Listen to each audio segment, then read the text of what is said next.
What were you locked up that time when I found out about you? Like when you started to blow up while you were in jail that time, right? Yeah. A piss violation and that's on. Yellow tape around his body, it's a fucking homicide. His face is on a t-shirt and his family's traumatized. I didn't even mean to shoot him, he just caught me by surprise. I reloaded my pistol, cocked it back and shot him twice. His body dropped down to the floor and he had teardrops in his eyes. He grabbed me by my hands and said he was afraid to die. I told him it's too late, my friend, it's time to say goodbye. And he died inside my arms, blood all on my shirt. Wake up in the morning, I got murder on my mind. AK-47s, Mac 11s, Glocks and 9s and all these. In every song, there's an untold story, a rhythm of life that beats beneath the surface, and sometimes even death. Today we explore the life of Jamel Maurice Dimmons, known professionally as YNW Melly, whose upbringing in the streets of Gifford, Florida, played a pivotal role in shaping his worldview and ultimately his music. This is Dark Side of Humanity.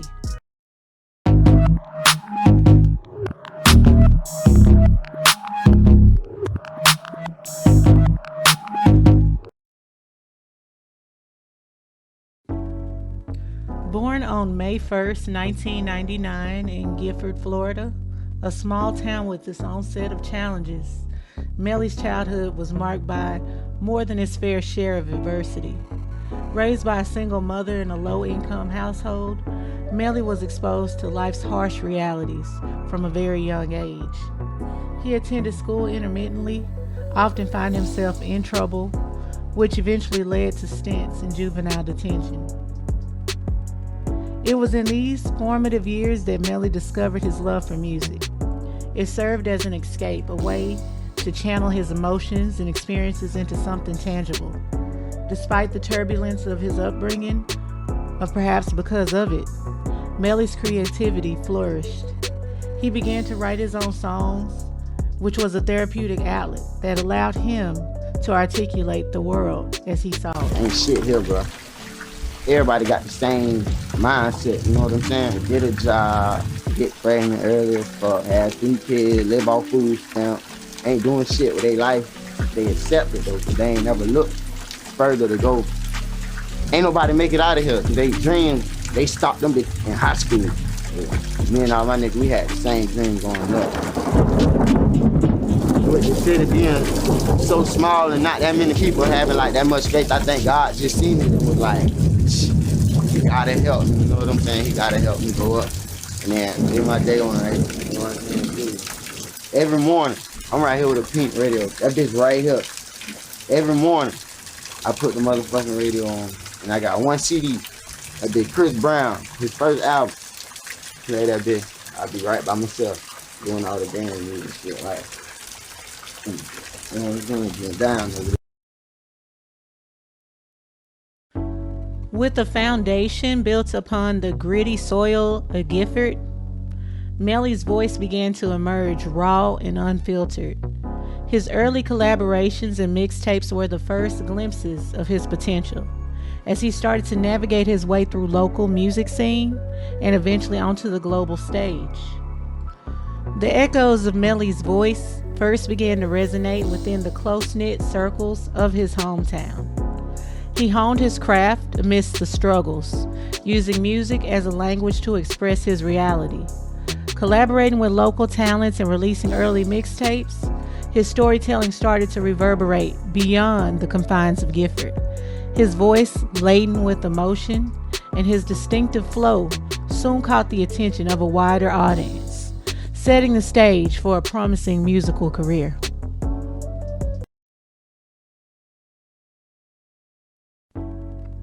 Beyond the emerging artist was a young man wrestling with attention deficit hyperactivity disorder, better known as ADHD, which presented its own set of challenges. ADHD often made focusing difficult, turning the creative process into an uphill battle. But Melly channeled these struggles into his art, allowing his raw emotions to flow into his lyrics. His candidness about these personal battles resonated with many, building a bridge of empathy with his audience. I got mixed personality too, though. I was like, damn, I relate. I really, like, I actually, like, relate to him. So I'm like, hell yeah. Well, you're not diagnosed with bipolar or anything like that? Yeah, I am. Word. So you are bipolar. And ADHD. Damn. So when you were coming up, did they like put you on Ritalin and shit? Hell yeah. When I got locked That's up the first time, a year straight. So you was on like Addies and 12 shit? months straight, Adderall, baby. What age did you start on Adderall? Like, damn. Wait, I got sent to the crazy zone in 7th grade. So how old They started you on Adderall in the 7th grade? Hell yeah. I was in the 7th grade. They sent me to the bakery at shit. The shit. What incident? Was there an incident that transpired that got you there? What happened? Yeah. What happened?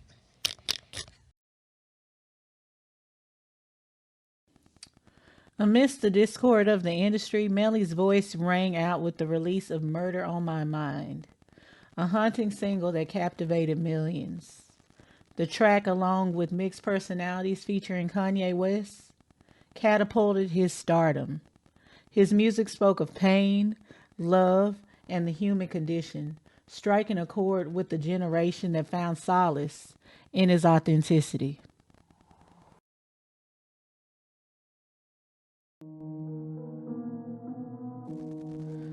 "2019 took an abrupt turn for Melly. He was facing grave accusations, and he was arrested and charged with double homicide of two of his close friends and collaborators, Anthony, aka YNW Sack Chaser Williams, and Christopher, aka YNW Juvie Thomas Jr. The news sent shockwaves through the music community.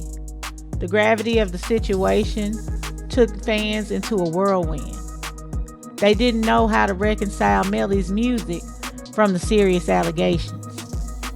Jamel Demons has lived at the Broward County Jail. The rising South Florida rap artist turned in colorful clothes for a jumpsuit, left behind his microphone for a jail cell. In October of 2018, two of his closest friends and half of the YNW Music Collective, Christopher Thomas Jr. and Anthony Williams, were shot and killed in an SUV.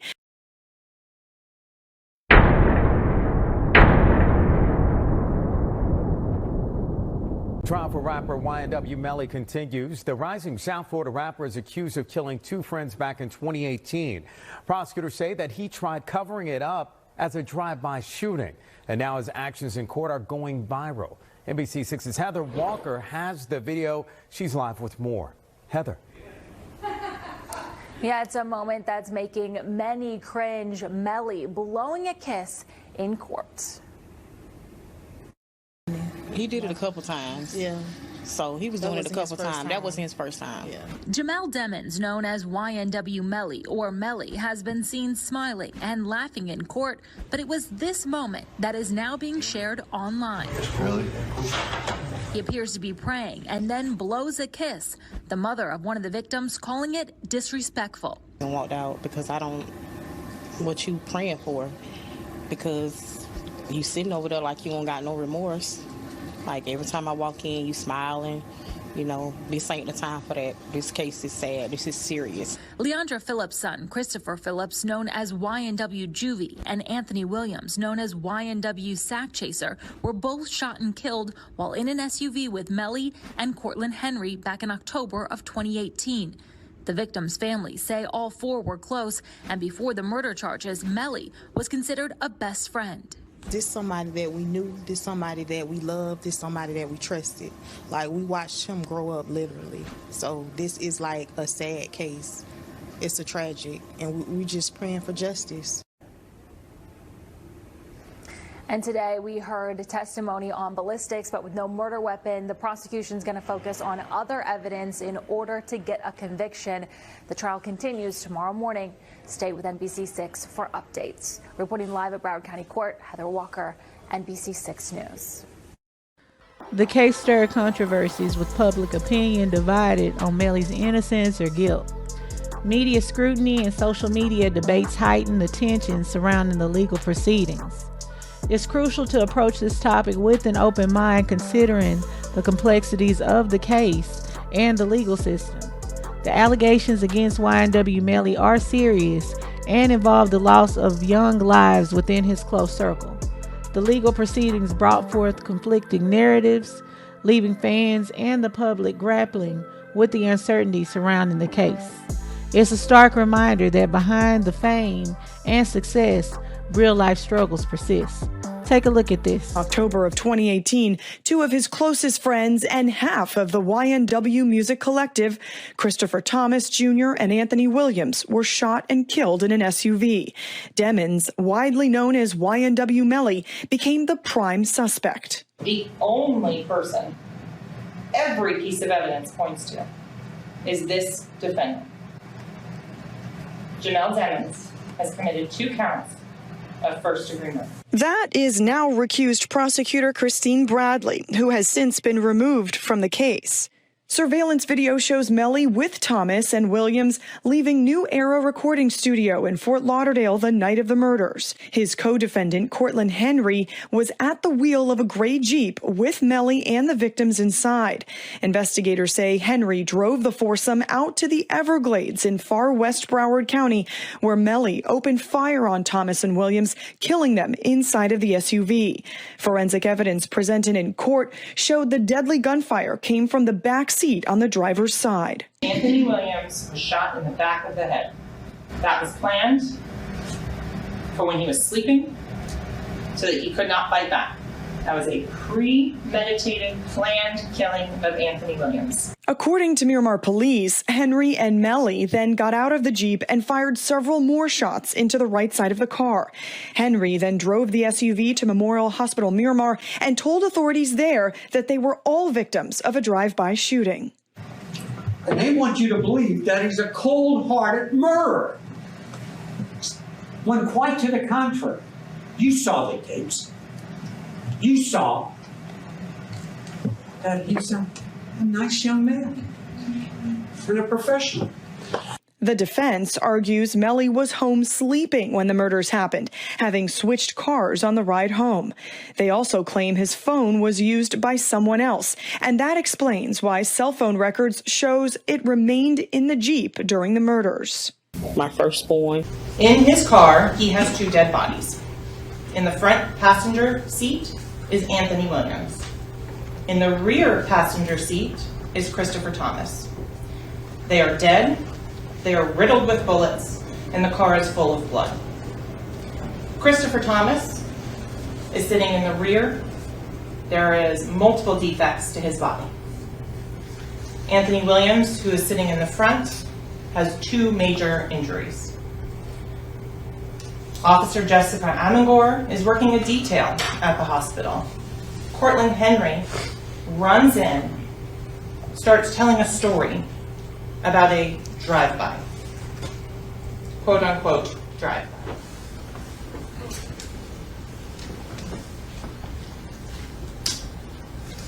What are we seeing on the screen right now? So this is the sidewalk portion I was telling you about. Immediately on the bottom left corner of the screen, we see those white dashes. That's where the cars drive through. The dashes are for when to see pedestrians walking across into the ER. Then there's a sidewalk portion, and these are the 2 doors of the ER. The left door on the left side of the video is the ER adult entrance, and the right is the pediatric entrance, but it's one big area. And then in the middle is the park bench. Right behind that glass is a security desk. I'm sitting in the middle of both of those doors. And that subject that we see in the video? That's the gentleman that the person made. Continuing to publish?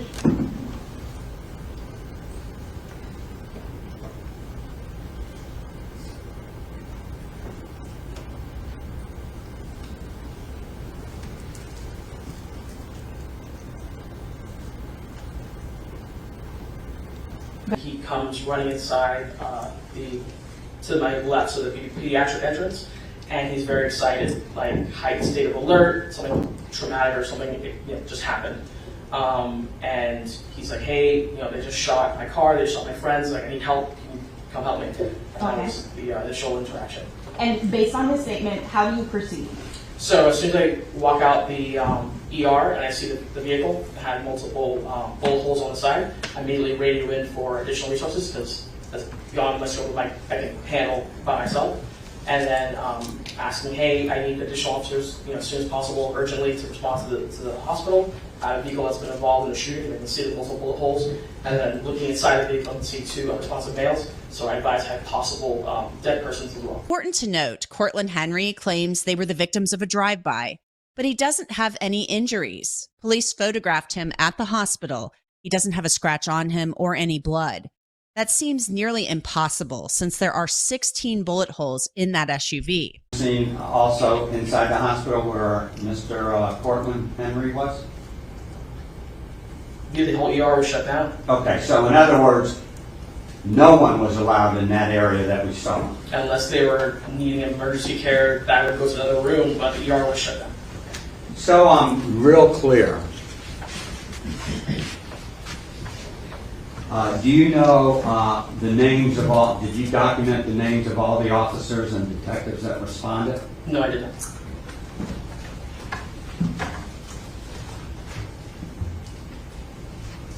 So we're perfectly clear. Could you stand up? You didn't see this young man getting out of the Jeep at any time, correct? No, sir. Could you tell us, beyond and to the exclusion of every reasonable doubt after all of this examination, how many firearms created these casings and projectiles? So what I can say is that one firearm fired the casings, so one firearm produced the cartridge cases that were submitted. And as far as the projectiles are concerned, I can say that 2 of them came from one firearm, and then the other ones could have come from the same firearm, but I cannot conclusively say that there was only one. Okay, so there could be more than one firearm that created all of these items, correct? As far as the projectiles, yes. Okay, fair enough. Now, after you did all of this analysis, were you able to determine what gun was used to create these projectiles and casings? No, in the absence of a firearm, I cannot conclusively say it was one or the other. And if the shooting occurred inside a car, for instance, would the arm length matter of the so-called shooter or shooters? It could. And whether or not the person was leaning in one direction? Sure, yeah, you're working in a very small environment. Okay, so there's a lot of variables that one must take into consideration. Yes. Before you say where the gun was or where the shooter or shooters were when they fired this firearm. Right. And if you don't take those variables into consideration, you're just getting a estimate of where everybody was, correct? I assume so. I mean, I'd have to see the situation, but yes. Okay. And you would consider that to be not proof beyond to the exclusion.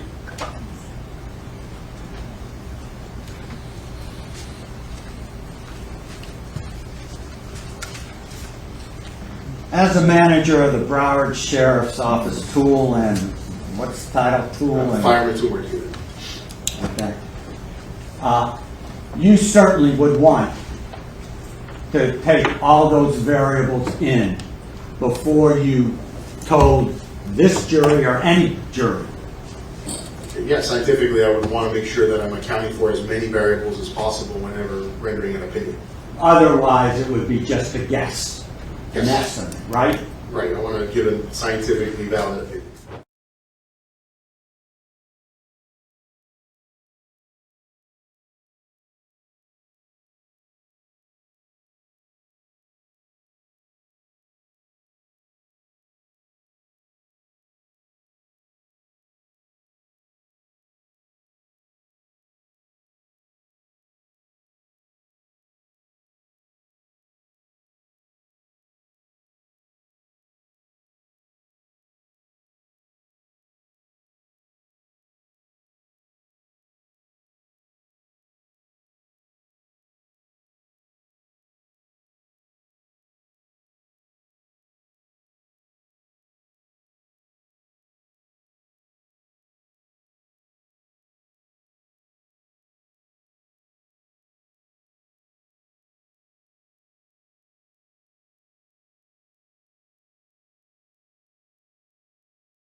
Does this attempt to accurately recreate the potential location of that firearm? So the purpose of this photograph is strictly demonstrative to show where once the projectile enters into the head, you're going to have the blowback, which again will come up, strike the headliner, and then continue. It's actually continuing this way and landing back here behind the driver in this area of the vehicle.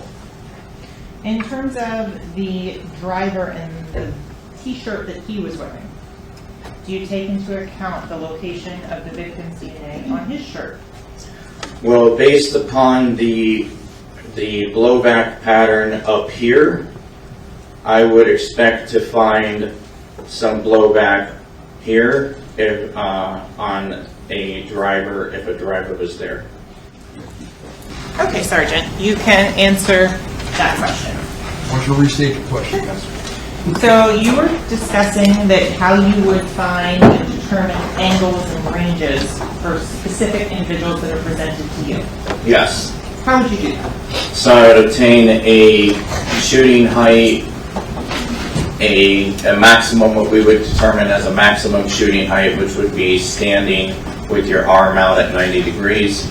That height would be obtained from the ground to your arm, to your finger essentially. And then a minimum shooting height, which would be squatting with the same arm out and measurement from here to your finger. And then that would give me a minimum and a maximum range of fire. Once I have a minimum and maximum range of fire, that gets added into more trig to determine a minimum and maximum distance of that particular shooter. So with regards to this incident, were you there on scene? No. Do you know who fired the shots? No. In terms of the shots to the outside of the vehicle, are you aware the individual's already dead when those were fired? They were already dead, yes. Action, Your Honor. How does that play into your reconstruction?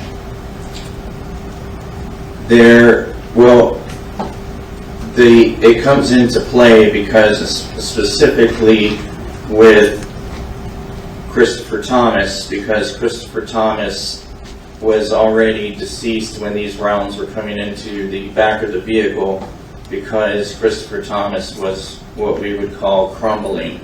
He was starting to fall, if you will. And on top of that, I know that he was already deceased because the back of his back, essentially, the rounds that are in his back, have no blood in them, which means that there's no circulation. So the rounds are coming in. Christopher Thomas is crumbling with each round. He's falling with each round, and that's the answer. Okay. So in terms of, we'll get to the shooting inside the car in a little bit. I want to stick to the outside at this point. When you were looking at the side of the car on the angles of entry and the side-to-side angles that I'm talking about, why is that important in your analysis? I'm going to go back to 4809 to describe those angles.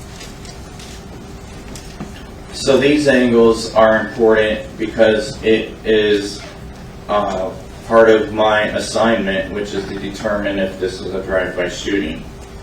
And my determination was that this is not a drive-by shooting, and it's based upon this picture here, which is a very good picture to describe it. All of these rounds are done, and all but one is done at a stationary position. The shooter is at a stationary position when all but one of these rounds are going in. The one round that has some movement in it, which is round site L here, the shooter is actually moving in that to create the little bit of a keyhole that you see there. Okay. A lot of are these green, red items that are now in the back seat of the Jeep. These are called trajectory rods, and like I said, they are used to show the approximate path of the projectile when it struck the surface.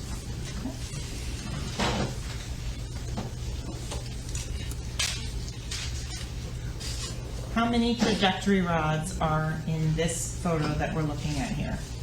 There are 7. Going forward to the next photograph, what are we looking at here? This is the opposite side of the rear passenger side seat, showing the trajectory rods coming. Objection. Same objection? Yes, sir. Overruled. Again, showing what? Showing the trajectory rods coming through the back of the rear passenger seat and through to the front of the rear passenger side seat. And can you explain to the ladies and gentlemen of the jury how you place them? The trajectory rods are placed through one defect, pass through the object, and then through the other defect on the opposite side. The cause of death is multiple gunshot wounds, and the manner of death is and marijuana metabolite. And can you give any sort of time frame on the ingestion of those I cannot. substances? Based on your autopsy, did you come to an opinion as to the cause and manner of death for Anthony Williams? I did. And what was that? The cause of death is multiple gunshot wounds, and the manner of death is homicide. In this case, you could, on both the individual you did the autopsy of and the individual that your fellow medical examiner did, correct? I can tell you the first shot. I don't know the order of the second and third. Okay. And the first shot on both of them were the fatal shots.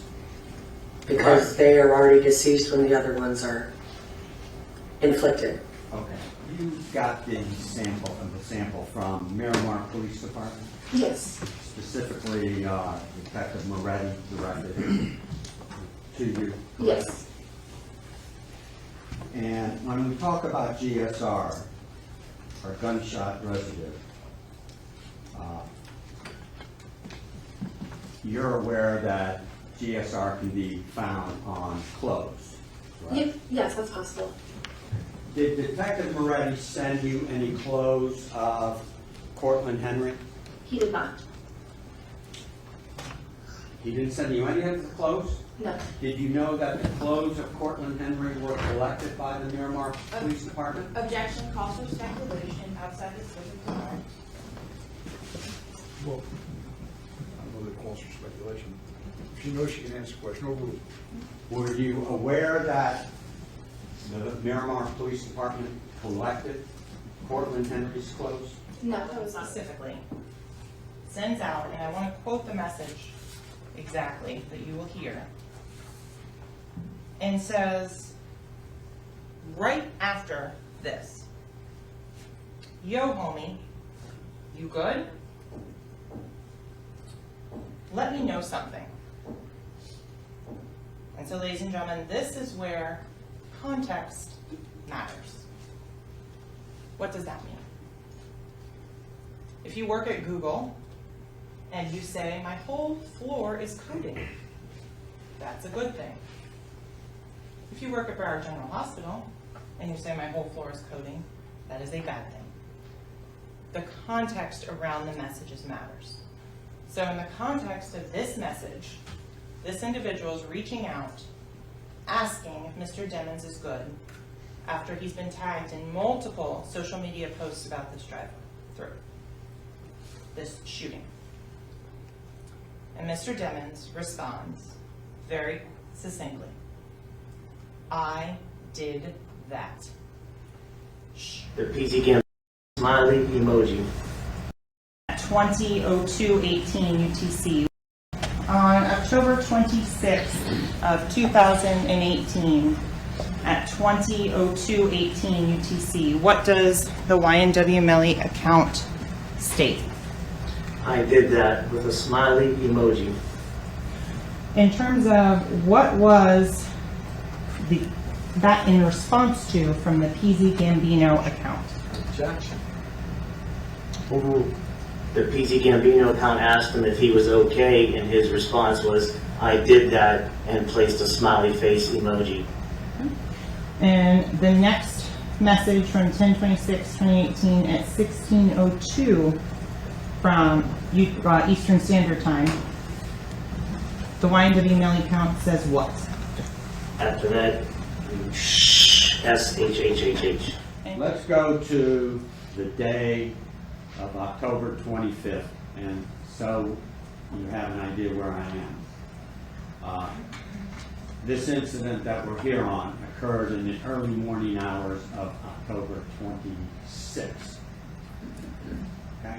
And I'm referring to the shootings of Anthony Williams and Christopher Thomas. On October 25th, the morning of, and during the day, what were you doing? Just chilling at the house, hanging, smoking and drinking. Okay. Who were you smoking and drinking with?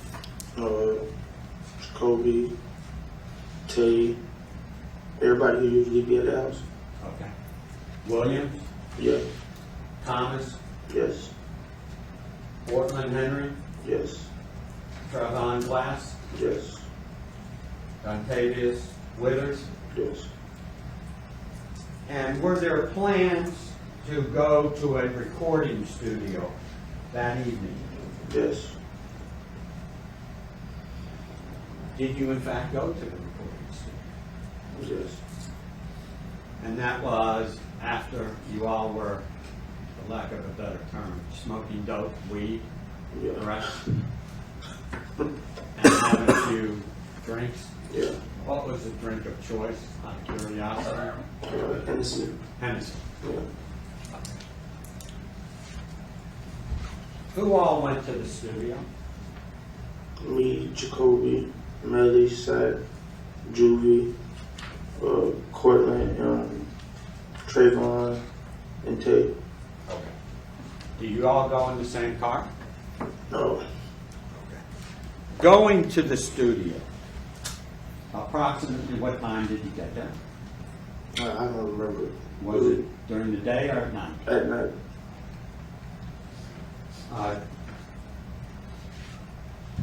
Did you go in the same car, or were there two cars? We took two cars. What type of cars were they? A Jeep and a Mitsubishi. What color was the Mitsubishi? Red. Will you tell this jury who got into the red Mitsubishi to go to the studio?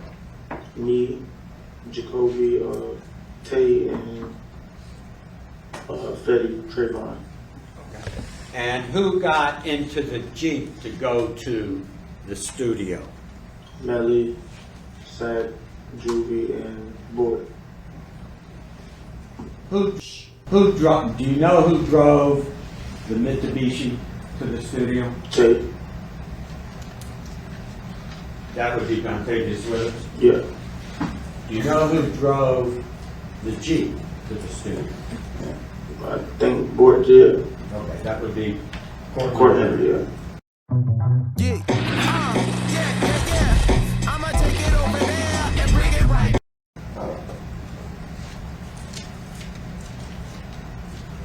And what was the purpose of going to the studio? To make music. Did anyone fall asleep at the studio? Yes. Who? We all did. That was from the day of smoking weed and having a few drinks. Yeah. Fair enough. Did any arguments occur between any of you at the studio? Not at all. Did there come a time that you all left the studio? Yes. Did you leave the studio earlier than what was scheduled? Yeah, I believe so. So we were all in there asleep. Will you tell the jury who got into the red Mitsubishi? Me, Jacoby, Trayvon, and Tate, Dontravius. Okay. You know who got into the Jeep? Cortland, Jamel, Seth, and Judy.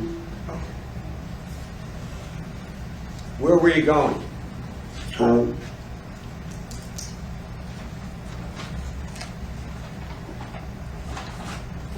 Did anyone fall asleep in your car? Yeah, we about all did except for the driver. Did there come a time that you were woken up before you got to the house? Yes. What happened? We pulled over, and that's when Melly got in the car with us. You know where you pulled over? And I don't really remember. Were you woken up? Yeah, but Why? it was like, because I was getting pushed over a little bit. Okay. And are you 100% sure that this young man got into the red Mitsubishi? Yes. What happened to the Jeep? I think they just kept going. Where'd you go?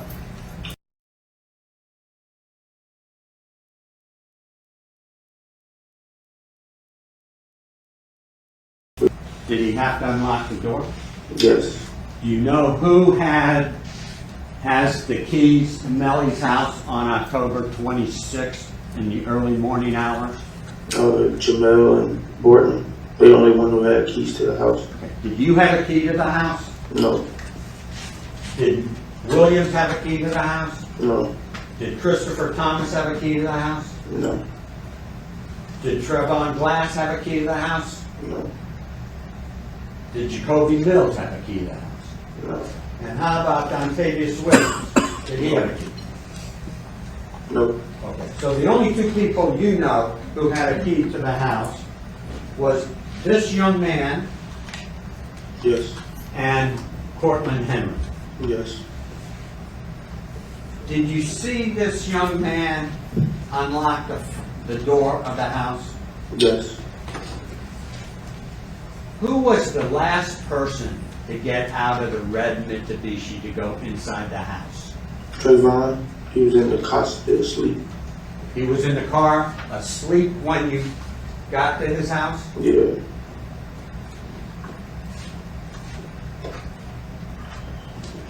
Did you see where Melly went? To his room. And where was his bedroom? When you first walked in the house, it came Mrs. right down the left. Okay. This is a 1 or 2 story house? 2. Where did you go? Where did Dontavius Withers go? I'll bring it up. Thank you. Do you know where Dontavius Withers went? To his room upstairs. Do you know where Trevon Glass went? To the room upstairs. Do you know where Jacoby Mills went? He slept on me. So the 3 of you, the 4 of you went upstairs, correct? And this young man went into his bedroom. Yes. You're free. How many people went upstairs to go to sleep? 3. And you? Yeah. That would be me, Jacoby, Melly. Well, no, Melly was downstairs in his room. Me, Jacoby, Fetty, and Tay. So 4 of us. okay. And Melly went to his bedroom? Yes. Did there come a time in the early morning hours that you were woken up and heard some distressing news? Yes. What did you hear? That second Julie was shot. When you heard that, did you see Melly in the house? Yes. Did you see Melly how he was dressed in the house? Yes. What was he wearing? Shorts and a t-shirt, I think. Okay.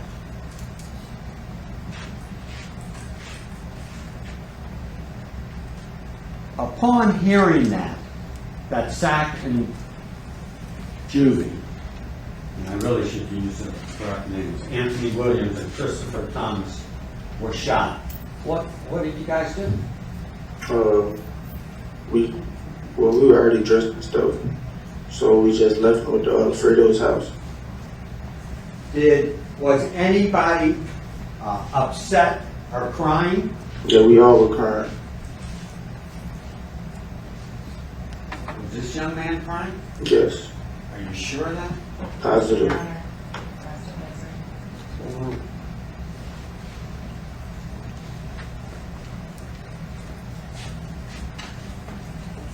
And where'd you go? Fredo's house. That would be Fredo Bang? Yeah. Do you know Fredo Bang's real name? Frederick Gibbons, by any chance? Yeah, I think I've seen it. Did there come a time after you got to the house of Fredo Bang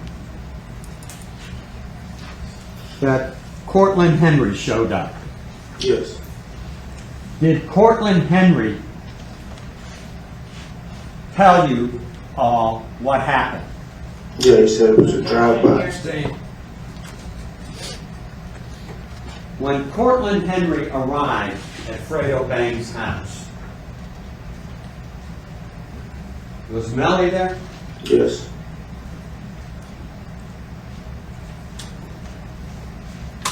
Did you eventually leave that house? Yes. Approximately what time did you leave that house? I really don't remember. Where'd you go? Back to Jamel's house. Who went with you? Me, Trayvon, Jacoby, and Fetty. By the way, when you first learned that Anthony Williams and Christopher Thomas were shot at the house with Melly, did anyone get on the phone? Yeah. Did anyone have any problem locating their phone? Yes. Who was that? Jamel.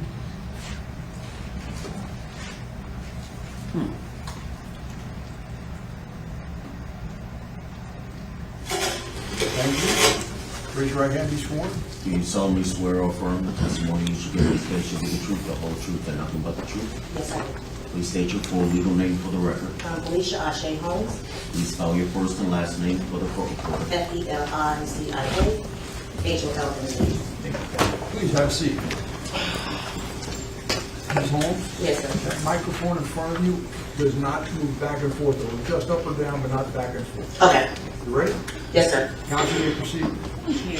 Good morning, Ms. Holmes. Good morning. How are you today? Not good. Are you cold? No, I'm just, you know, I don't feel comfortable. Are you nervous? I feel threatened. So, Ms. Holmes, I want to start and just talk about who you are. Yes.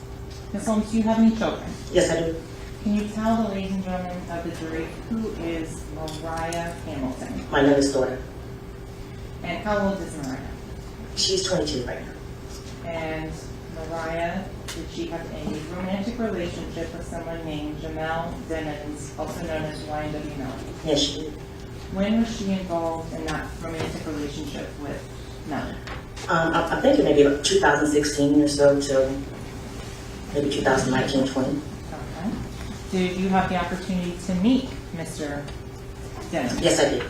What did you refer to him as? I call him Jamel Melly. Do you see him here in the courtroom? Yes, I do. Where is he? He's right here.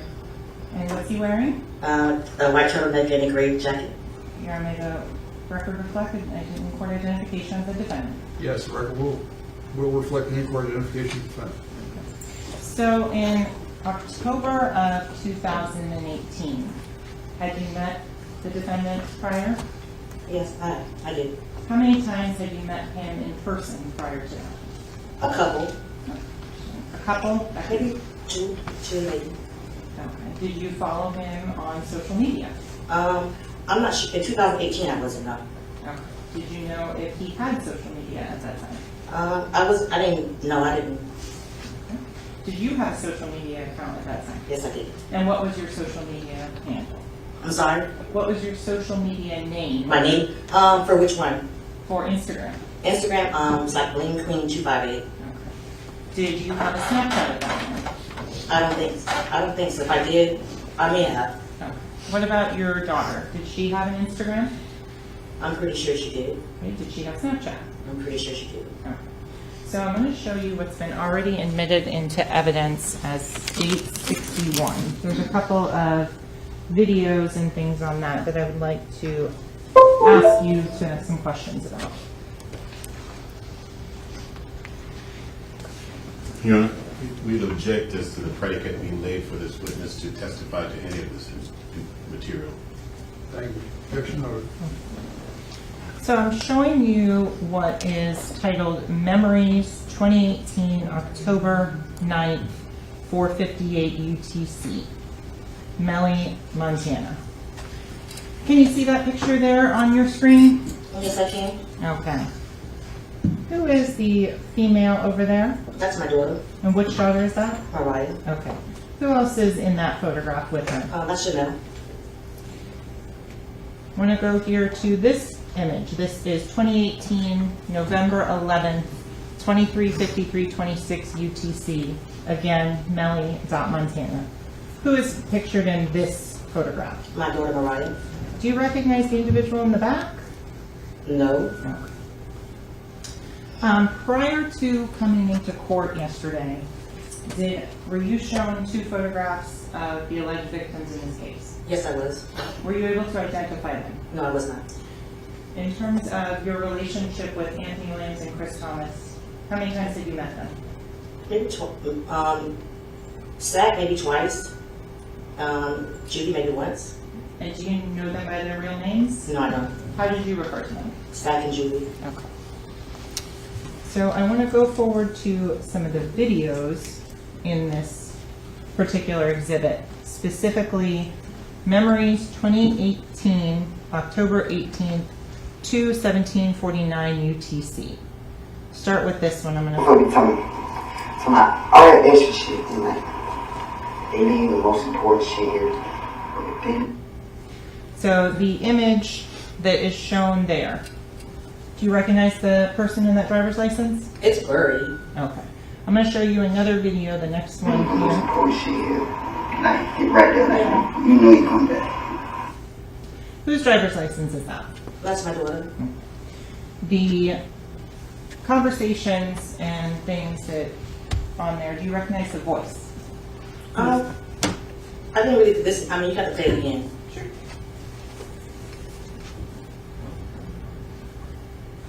So we tell me, all that extra shit, and like, they leave the most important shit here. Do you recognize the person who's speaking in that video? Yes, I do. Who is that? That's Janelle. Okay.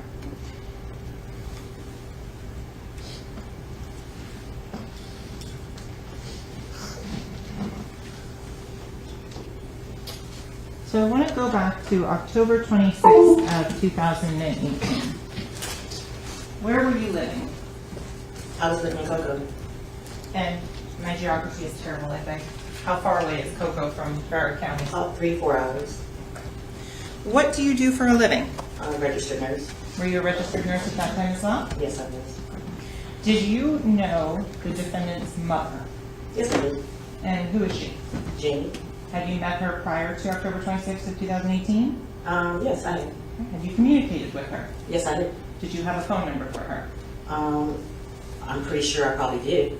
I'm not asking you to. I don't know if I did or not. I can't remember. Okay. So I want to go forward on October 26th of 2018 and talk about that early morning hours. Did you receive or hear a phone call or FaceTime video call in which the defendant was a participant? I did overhear. I'm not quite sure exactly the context of the call, but I did overhear the phone call. Okay. Tell the ladies and gentlemen of the jury what woke you up that morning. Just hearing my daughter's voice. Okay. What was the tone of her voice without saying what she said? I don't remember. I don't remember. Okay. Do you remember anything the defendant said on that video? Not verbatim, no, I don't. Okay. Did you have an opportunity to read the statement you gave in 2018? I read the statement. Okay. But I don't recall, I don't remember anything from that statement, but I do remember my deposition from December 22. So the deposition, that would have been 6 months ago? Yes. Okay. I want to go, and when you spoke, remember speaking with law enforcement in December of 2018? I remember speaking with them, but I don't remember what they look like, I don't remember their names, but I do remember talking to someone. Okay, so Ms. Holmes, I want to ask you, were you honest and truthful with law enforcement when you spoke with them? I would hope so. I mean, it was 2018, I went through a lot during that year, so I'm not sure where my mindset was at that time. Did you lie to law enforcement? I would hope not.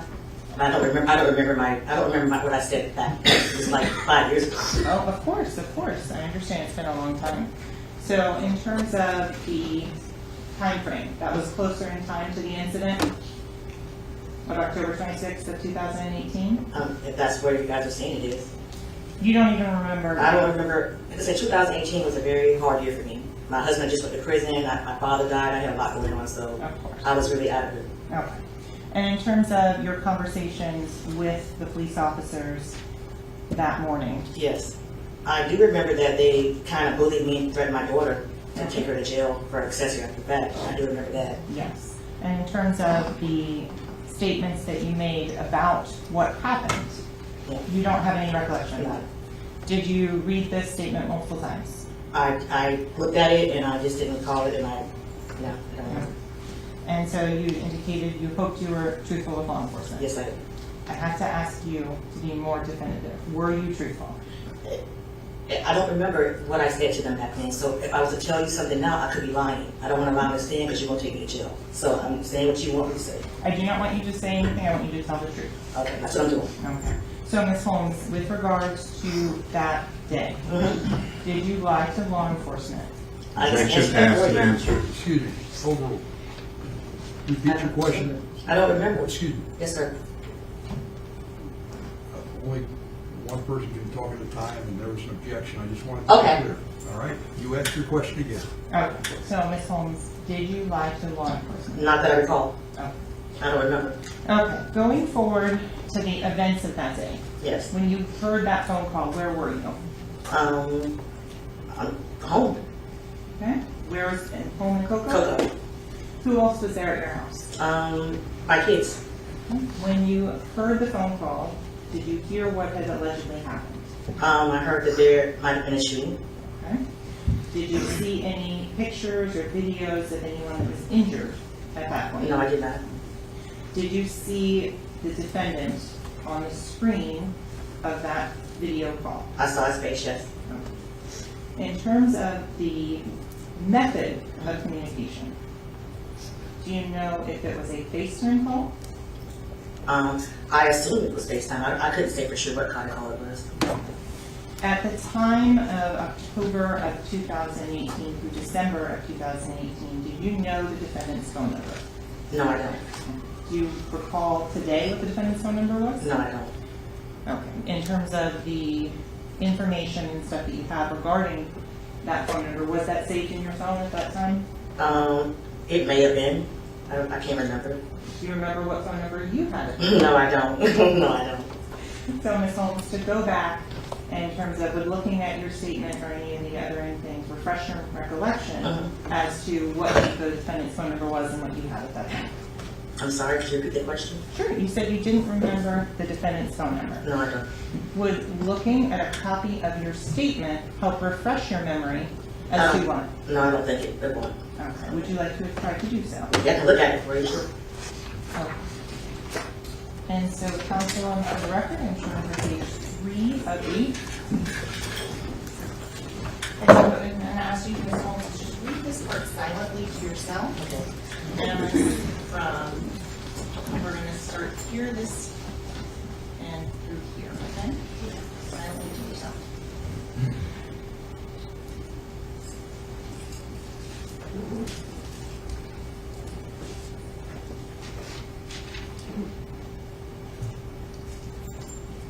When reviewing that, does that refresh your recollection? No, it doesn't.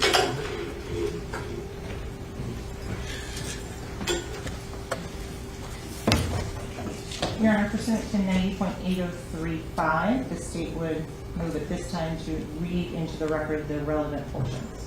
Objection, Your Honor. Can I speak, please? Yes, sir. Ladies and gentlemen, it's 12 o'clock. Let's take our lunch and recess. Don't discuss the case. Don't form any opinion about the case. Don't allow anyone to discuss the case in the presence. And certainly no research, all right? Please rotate on your chair. Sorry for the delay. Let's not be seated. Let the record reflect the presence of defendants, Devins, and counsel, the state attorneys, the general jury, are witnesses. Is it fair to say that you were worried about Melly when you came down here to Fort Lauderdale on October 26, 2018? Was I worried about him? Yes, I was. You were worried about him because he had just been involved in a drive-by? No, because they said his friends had been in a drive-by. Okay. And you were worried about him because he was hiding in some bushes? I just remember him saying for us to come get him. When you made contact with him later that same day at Frito's house, yes. Is it fair to say he had no blood on him? No, he didn't have any blood. And is it fair to say that he left Frito's house and went up to a video shoot that afternoon evening? Yes, he did.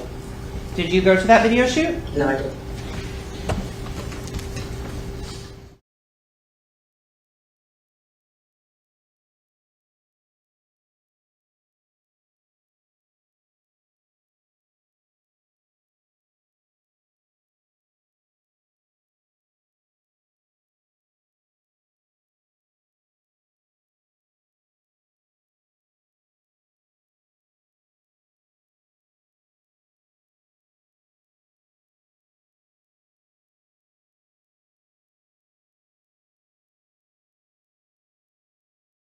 This on here, like I don't remember talking. I don't remember. I had a hard time that year, so it's a lot that I don't remember about that year. Is it your common practice to lie to law enforcement? Objection. Excuse me, can I I'm see never the told law enforcement. Quiet, please. Is it the transcript that you're saying is on the accurate version? Sustained. I don't know. Excuse me, I sustain the objection. Okay, so going back to the relationship with your daughter and the defendant. Yes. How long did that last? 3 years. Not quite sure how long. Okay. During the course of that relationship, did she have multiple photographs with him? I'm pretty sure she did. Videos? I'm pretty sure she did. After this incident, on October 26, 2018, at Frito's house, is it your testimony that your daughter went upstairs with Mr. Devins? She did. They did go upstairs. They went upstairs. And do you know about what time you got to Broward County? I probably got to Broward. Maybe I can't really remember the time. Maybe I don't know. But 1 o'clock was after lunch because we went to lunch right after. So it was after it was lunchtime. It was 1 o'clock. Do you remember going to lunch? Yes. Do you remember where you went to lunch? I don't remember which restaurant. Do you remember who you went with? My daughter and AA. And that's Jameson Francois' wife? Yes. And do you remember, your testimony to the jury that you remember the defendant, how he was dressed without blood on his clothing? I don't remember exactly what he had on, but I just remember that there was no blood because that would have freaked me out. So I know he had any blood on him. No blood on him. Is it your testimony to this jury in terms of that you went to Frito Bang or Frederick Gibbons' house? Yes. Okay. Is it your testimony to the jury that there were other individuals present at that house? Yes. Who was it? I don't know. Do you recognize any of the individuals? No, I don't. Okay. Your daughter, she was present? Yes, she was. Okay. And in terms of your appearance here today, yes. You don't want to be here? Yeah, you don't want to be here. You made me come here. I did. Yes, you did. And in terms of you were served with a subpoena? Never served me. And so you were ordered by the court to show up? You never served me originally. That was a lie. And in terms of your job? Yes. Did you quit your job? I got fired because you put me in jail. And prior to that, yes. Before you were put in jail, did you quit your job? No. Okay, so you never quit your job? I had to leave because you told my lawyer to put a warrant out for me. So I had to leave my job. Okay, so you left your job? Yes. Did the defendant ever offer to pay for you and your daughter? No, I make my own money. Have you ever made statements contrary to that? I don't remember. If I may approach her? Your Honor, objection. Just show counsel. Sure.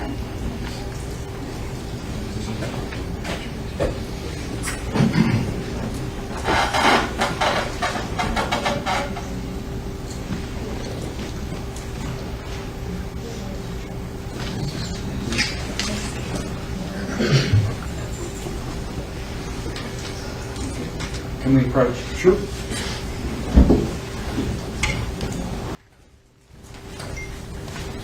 Okay. Ms. Holmes, were you ever told the defense, or the defendant rather, would take care of you and pay for your bills? No. Have you ever made a statement that is different than that? I've never said anything like that. If I may approach her? Sure.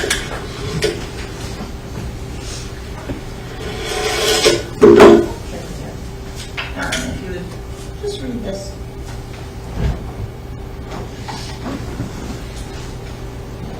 I don't remember that. Okay. Getting you money for my bills. So, Ms. Holmes, is it your statement testimony that you never stated the promises that were made to us by YNW for me to quit my job and they would take care of us were all lies? They didn't want us talking with prosecutors, but now they've all disappeared. You never said that before. I don't remember saying anything like that. Objection, Your Honor. Move for a mistrial. Thank you. Why don't you go sidewalk? Ms. Holmes, did you ever say the defendant made you quit your job? I never really said anything like that. I know what's ever made me quit my job. Objection. If I may approach her?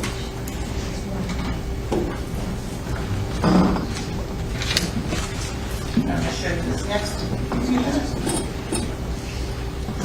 Okay. So, Ms. Holmes, I'm going to ask you again. Have you ever made a statement that the defendant made you quit your job and that they would take care of us until the trial was over? I don't really say anything like that. Okay. So you're denying making that statement? I don't really say anything like that. Oh. Objection. Your Honor, can I just have a standing objection so we don't keep interrupting? Thank you. Any statements you heard on the standing objection? Whatever defense That's chooses fine. to Go proceed. ahead. Okay. No. So, Ms. Holmes, in terms of the, have you ever said a statement, have you ever made a statement to the effect of, you were told to quit your job and the defense would take care of us? Objection. No. Excuse me. The defense? No. Why don't you come sidewalk? And we have another motion. The objection. I am instructing you that you will disregard the question. All right? I'm going to ask counsel to rephrase the question. Go ahead. So it's clear. Ms. Holmes, did the defendant ever make you a promise to quit your job and that they had us? Objection.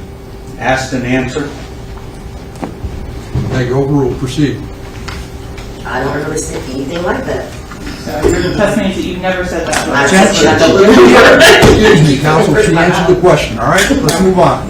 So with regards to your statements with Cortland Henry,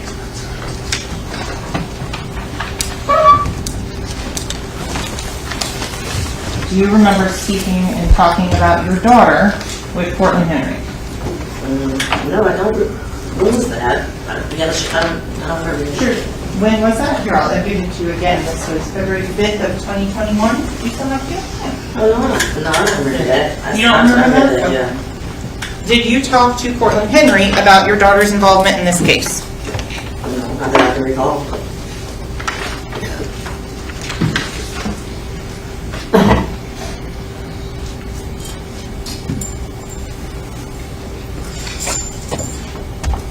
Ms. Holmes, did your daughter tell you what happened in this case? Objection. No. What's the objection? Calls for hearsay. It's immaterial. Not what the statement said. Did you say something about the case? It's overruled. No, Not she what never was told me said. about- Just, she did never you have told a, me excuse me. Not what was said. Was there a conversation? Was there a conversation that your daughter told you what happened in this case? What do you mean what happened? Did your daughter ever She never told me. She hasn't. I asked my daughter, did she know anything about this case? And she said no. Have you ever made a statement different than that? Not that I can recall. No, I don't remember saying anything like that. May I approach her? Yes, ma'am. We object. Why don't you show it to counsel first?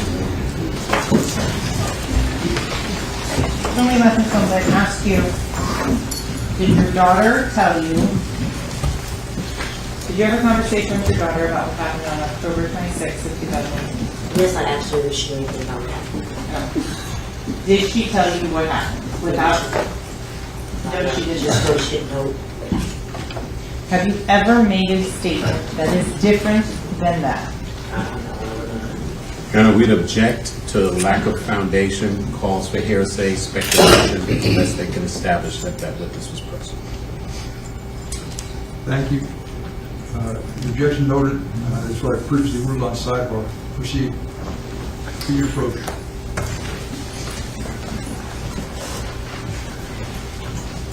Showing you your messages from Instagram from February 5th of 2021.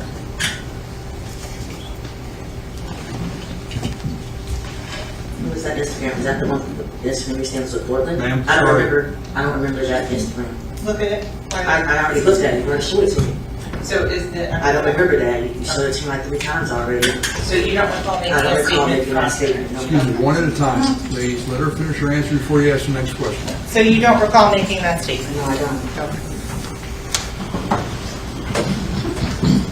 So you don't recall saying... Objection. Sustained. So, Ms. Holmes, in terms, you said that your daughter didn't tell you. Objection. Asked and answered. Sustained.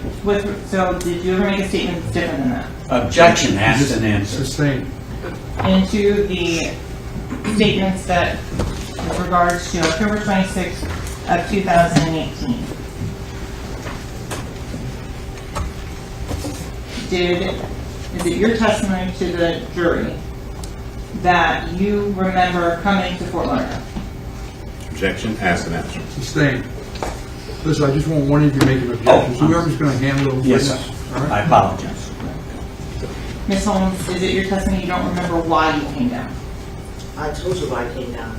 Okay, why is that? Objection. Asked and answered. Sustained. Ms. Holmes, have you ever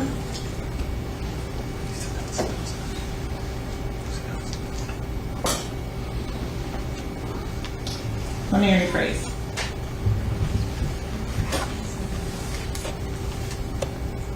Ms. Holmes,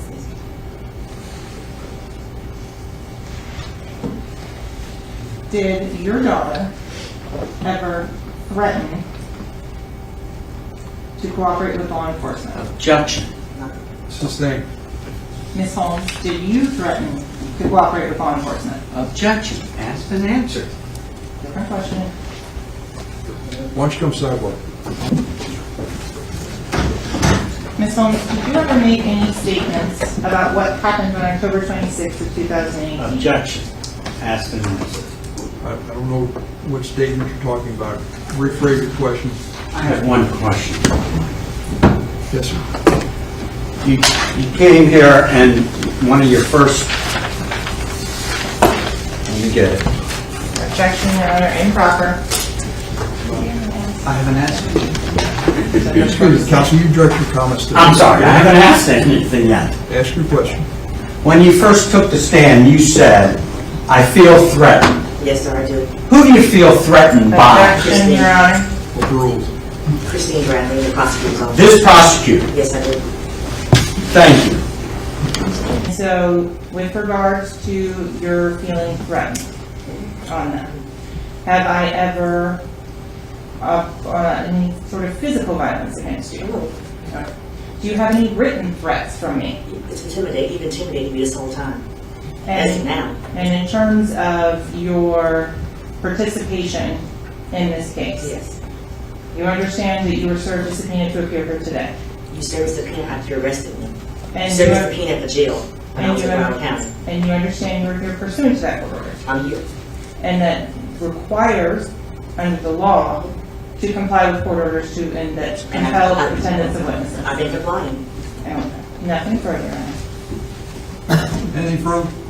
No, sir. Thank you. Is this witness excused? Yes, Your Honor. Thank you, ma'am. You may step down. You're excused.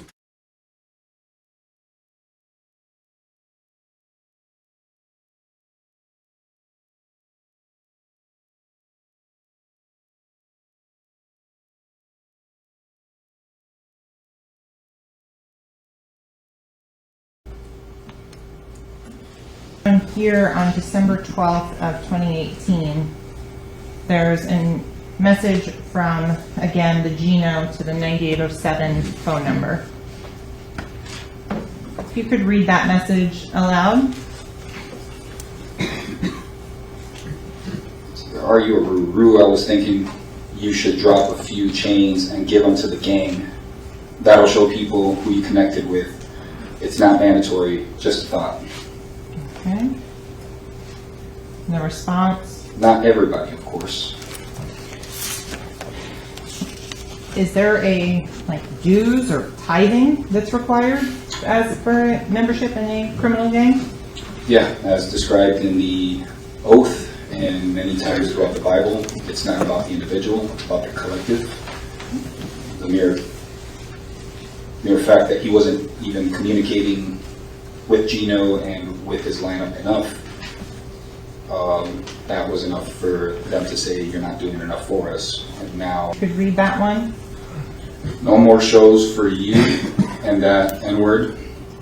Track being his manager, or Mr. Demon's manager. I'm putting bubblegum in his hair. I'm here to help you, but I refuse to not be helped back. Takes a seat out. In all actuality, you don't fuck with me or with the set. I'm beefing with N-words in Florida, and I don't even know. Shake my head. Why are you even around? And if you can remind the ladies and gentlemen of the jury, what does it mean to be false flagging? False flagging is claiming something that you're not. So saying you're blood when you're not a blood, or saying you're a blood and you are a blood and you're just not acting like a blood. Specific to the murder, that was Excuse me. Did you in fact threaten to have him be federally indicted? Yes or no? yes, because of gun sales. Gun sales.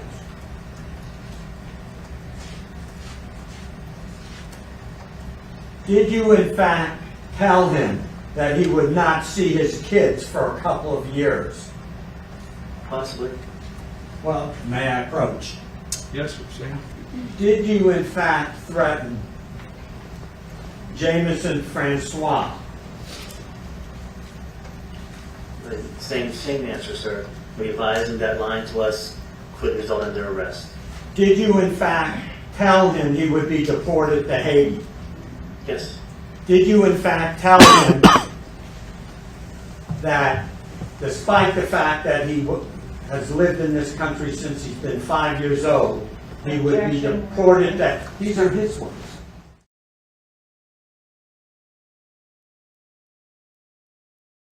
The story about the 200,000 with Anthony was a true story because it's not reported, but Chris told me the same story, and also it was a $500,000 play, and Melly was going to get 200,000, Sack was going to get 200,000, Chris was going to get 100,000, and as I'm hearing it from Chris, they was going to sell the YNW brand, not a record deal or nothing like that. It was like for the brand itself. So if you made it to this point in the video, you can kind of see that this trial is super complex. It's got a lot of twists and turns, a lot of evidence, a lot of different pieces that make it hard to kind of conceptualize what happened. Some key evidence details would be, did Melly actually leave the car? He said that he left the car after they left the studio with the victims, and he switched cars mid-ride. What are the chances of that? He also says when his phone was pinging from these other locations, the Everglades where the victims were killed. Why is it that his phone was there? Did he also coincidentally leave his phone in the vehicle and he wasn't there? He was asleep. We also have the fact that we have the victim's father alleging that, you know, it was a money grab, that he didn't want to split with the other YNW members. It's so many different pieces of this story. A lot of stuff not making sense as far as the bullets, like where the shots that were fired and where they landed. They don't align with the drive-by story. There's just a lot of evidence that's pointing in different directions. What's your opinion on this? This trial is still in limbo right now. They're actually paused, waiting for a new trial date. It's just so much different evidence. Oh, and then let's not forget when he put in the text message, I did that. You did what? What does that mean? So, with each passing day, the chapters of the YNW Melly story continues to be written. New evidence, legal motions, and testimonies add layers to the already deep narrative. I just want to know, what's your opinion? Do you think he did it? Do you think he didn't do it? Or are you unsure? Thank you for going on this journey with me. And did YNW Melly really have Mischief on his mind that day? That's the question that we want to know.